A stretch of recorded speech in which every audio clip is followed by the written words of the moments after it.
بسم اللہ والصلاۃ والسلام علی رسول اللہ۔ حضرت سامعین، آج کی ویڈیو میں شعبان المعظم کا خاص وظیفہ آپ کو بتاؤں گا۔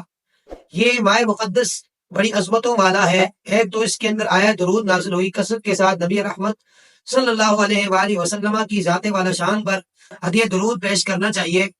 اور نبی رحمت صلی اللہ تعالیٰ علیہ وآلہ وسلم نے ارشاد فرمایا، شعبان الشہر و رمضان شہر اللہ، فرمایا شعبان میرا مہینہ ہے اور رمضان اللہ تبارک و تعالیٰ کا مہینہ ہے۔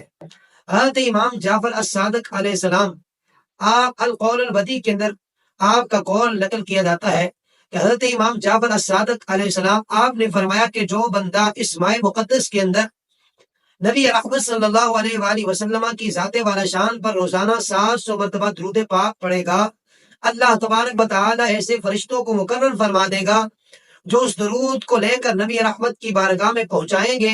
اور جب آقا کریم صلی اللہ علیہ وآلہ وسلم کی بارگاہ میں وہ ہدیہ درود پہنچے گا تو اللہ کے نبی کی روح خوش ہوگی۔